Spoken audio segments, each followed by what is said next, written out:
हाँ क्या सर? सब भाजपा को वोट देगा। जहाँ तक विकास की बात है, आज हिसुआ क्षेत्र में शत्रुघ्न बाबू के बाद आज तक इतना कोई विकास नहीं किया है। पूरे इतिहास को अगर उठा कर देख लिया जाए, शत्रुघ्न शरण सिंह जो विकास करके चले गए हैं, उतना विकास कोई नहीं किया है। 2014 से भाजपा की सरकार है, आपका हिसुआ हमेशा दिन रात जाम रहता है। जाम तो आवाम समस्या है। जाम को हिसुआ का समस्या थोड़ी है। आप पटना चले जाइए, पटना का जाम आपको रुला देगा।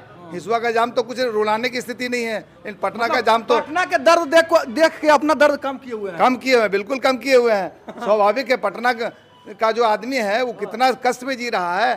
आज पटना में रहने से लोग भाग रहा है कि नहीं, पटना में घर नहीं बनावेंगे। अगर आवागमन की सुविधा हिसुआ में बहुत अच्छा हो जाएगा तो हम हिसुआ में मकान बना लेंगे, लेकिन पटना मकान नहीं बनाएंगे। मतलब आपका कहना है कि पटना राजधानी है, जब वो इतना दर्द में है तो हम भी हल्का सा दर्द में रह लेंगे। क्या उपाय है? ये तो एक व्यवस्था का पॉपुलेशन है। पॉपुलेशन इस तरह से बढ़ रहा है कि जाम एक आवाम समस्या है। ये समस्या हिसुआ का समस्या नहीं है। हर एक जगह हाँ, ये जाम जो समस्या है पूरे आवाम का ये समस्या है। काम तो हो सकता है ना जाम? काम तो एक व्यवस्था है। वो व्यवस्था को रेडियो नहीं है कि स्विच की तरह ऑन ऑफ कर दिया जाए, तो धीरे धीरे परिवर्तन आएगा। जो भी नेतृत्व करता है उसको सोचना पड़ेगा कि विकास एक बहुत बड़ा मुद्दा है। हिसुआ क्या पूरे नवादा संसदीय क्षेत्र में विकास हो, और विकास जब होगा तो निश्चित रूप से और आवाम की आवाज़ जो संसदीय क्षेत्र से जो चुने जाएंगे उनके कान तक ये बात पहुँचेगी। निश्चित रूप से विकास होगा, चाहे वो क्षेत्र के रहें या बाहर के रहें, कोई भी रहेंगे। विकास की आवाज़ जनता का धर्म बनता है। आपके हिसाब से नवादा संसदीय क्षेत्र का क्या विकास का मुद्दा होना चाहिए? 2-3 मतलब ऐसा कुछ जो होना चाहिए जो यहाँ तो सबसे बड़ा मुद्दा है, चंदन जी उठा चुके हैं। और बाईपास बनाने की जो बात है, नवादा में सबसे बड़ा समस्या है जो बाईपास बनाने की बात है। किसी तो हम लोगों को तो सुनने को मिला है कि चंदन जी के द्वारा बाईपास बन रहा है। सच्चाई कहाँ है हमको इसका पता नहीं है। तो बाईपास तो कौन 4 लाइन नहीं, वो बागी जो पकरी बरामा जो रोड गई है, रेलवे ओवर ब्रिज जो बाईपास बनने की बात है, कहाँ तक सही हमको जानकारी नहीं है। लेकिन अगर वो है तो बहुत बड़ा मुद्दा है और नवादा के लिए बहुत बड़ा मुद्दा है। जाम से मतलब पूरा नवादा से ज़्यादा जाम हमको तो नहीं लगता कहीं। एक ही साथ जिला बना है औरंगाबाद, एक ही साथ बना है जिला नवादा। आप औरंगाबाद और नवादा की अगर तुलना कीजिएगा तो आपको जरा भी नहीं आप कंपेयर कर सकते हैं कि औरंगाबाद किस स्थिति में और नवादा किस स्थिति में है। अच्छा, इसका क्या कारण रहा, क्या वजह रहा कि औरंगाबाद आगे बढ़ गया, नवादा पीछे? उसका कारण ये है कि वहाँ के लोग जो हैं वो सजग हैं, अपनी बात को रखने में कोताही नहीं बरतते हैं। हम लोग में दोष है कि हम लोग अपनी बात को नहीं रख पा रहे हैं। हम लोग भाई साथ हैं, मोट दिमाग के हैं। अब ऐसा कैसे कर सकते हैं, लेकिन हम अपनी बात को नहीं पहुंचा पा रहे हैं, जिसके कारण हमारी मतलब एक साधारण मुद्दा भी तमाम लोग बोले कि स्थानीय प्रत्याशी, जो कि 15 मुद्दा नहीं है। हम लड़ने के लिए हम वोट देते वक्त उसको कहेंगे, चुटाएंगे कि भैया हम तुमको वोट उसी स्थिति में देंगे जब तुम्हारा काम करोगे। और ये स्थिति नहीं बनेगी चाहे कोई क्षेत्रीय हो या क्षेत्रीय। तो यहाँ आप नवादा का इतिहास उठा लीजिए, कौशल जी हैं और जितने गणमान्य लोग हैं जो क्षेत्रीय हैं, वो लोग क्या किए हैं। आप हमको बोलने की क्या जरूरत है, आवाम बोल रही है।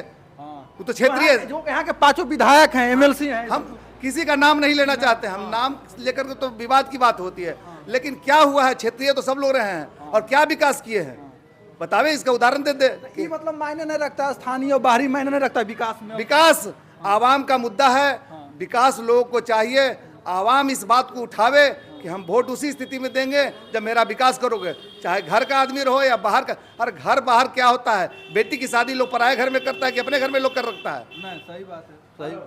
बेटी की शादी कहाँ करता है? सीमान में जाके बेटी की शादी करता है। और हम क्षेत्रीय बात कह करके हम लोग केवल मूर्ख बनाने का काम कर रहे हैं। तो लोगों का कहना है ना चाचा कि अगर स्थानीय उम्मीदवार रहेगा तो उसको घरों पर जाकर 2 बात बोलेंगे, बाहरी वाला कहाँ खोजेंगे? ऐसी कोई बात नहीं है।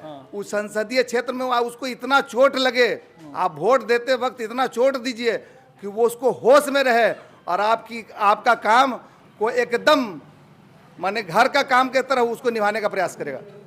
मतलब यहाँ के जनता को थोड़ा सा परखर और समझदार होने का समझदार होने की जरूरत है। और वही कमी के कारण आज तक हम लोग भुक्तभोगी बन रहे हैं। सब लोग जात पात धर्म के नाम पर बट करके हम लोग वोट दे देते हैं, विकास के नाम पर वोट नहीं देते हैं।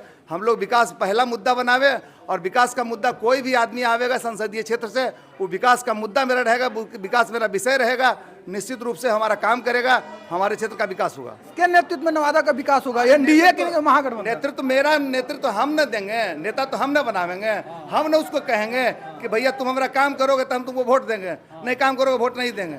तो विषय तो मेरा है, हम इसको वोट देने से पहले हम उससे एग्रीमेंट करावेंगे। तो ये काम 15-20 साल से आप करते आ रहे हैं, उसके बाद भी नवादा आज पिछड़ा है। अच्छा, करते आ रहे हैं तो हम रोज खाते आ रहे हैं। हम बीमार पड़ जाएंगे तो कहेंगे कि नहीं खाना बंद कर देंगे। अच्छा, सही बात है। मतलब कि वो तो एक प्रक्रिया है, प्रजातांत्रिक व्यवस्था है, उस व्यवस्था में हमको वोट देना मेरा धर्म है और लोगों से काम लेना भी मेरा धर्म है। अब काम किस रूप में लेते हैं ये तो हमारे और आपके ऊपर निर्भर करता है कि हम आप कैसे उससे काम लेते हैं। चलिए, कुछ बेहतर सुधार होते दिख रहा है पहले से नवादा, है ना? निश्चित रूप से तो स्वाभाविक प्रक्रिया है, सुधार तो पूरे देश के अंदर हो रहा है, तो नवादा उससे परे थोड़ी है। लेकिन हम लोग कंपेयर करेंगे कि एक ही साथ 2 जिला बना है, औरंगाबाद भी बना है और नवादा भी बना है, और नवादा का विकास किस तरह का है वो सब लोग सर्वविदित है, और औरंगाबाद का विकास किस तरह का है, वहाँ कितनी फैक्ट्रियाँ खुल गई है, यहाँ इतना बड़ा बंजर भूमि, सीतामढ़ी का बंजर भूमि है, इसमें सरकार चाहे तो बड़ा बड़ा उद्योग लगा सकती है, बहुत विकास का काम हो सकता है। नवादा के पास जमीन, नवादा से ज्यादा जमीन किसी के पास नहीं है, लेकिन आज भी लोग पलायन कर रहे हैं नवादा। लेकिन नवादा का सबसे ज्यादा लोग अगर पलायन कर रहे हैं तो नवादा के लोग पलायन करते हैं बिहार में, पूरे बिहार में।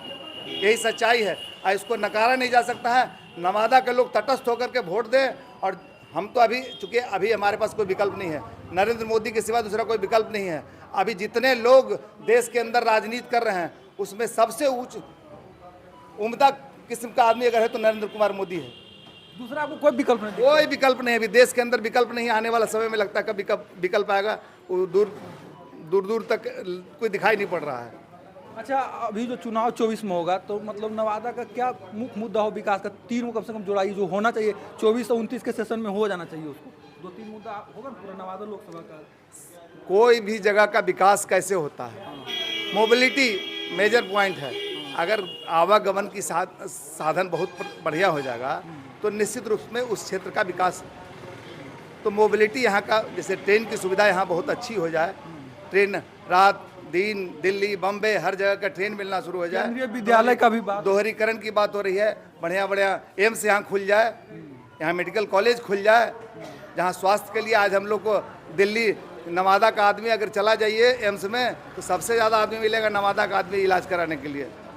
इसका मूल कारण है कि यहाँ इलाज की सुविधा नहीं है, अच्छे डॉक्टर नहीं है, अच्छा अस्पताल नहीं है, तो स्वास्थ्य शिक्षा भी उतनी ही आवश्यक है, सड़क उतना ही आवश्यक होना चाहिए। ये सब 3 बहुत प्रमुख मुद्दा है। ये तीनों प्रमुख मुद्दा को अगर आने वाले प्रतिनिधि उसको अगर अपने क्या कहे चुनाव अपने घोषणा पत्र में अगर रखते हैं तो निश्चित रूप से नवादा की जनता उनके साथ खर्रा उतरेगी और उनको बढ़िया से बढ़िया वोट दे करके उनको नरेंद्र मोदी का हाथ को मजबूत करने के लिए लोग भेजेगा। क्या नाम हुआ आपका? मेरा नाम चुन्नू हुआ। घर इसुए हुआ? हाँ, बस मेरा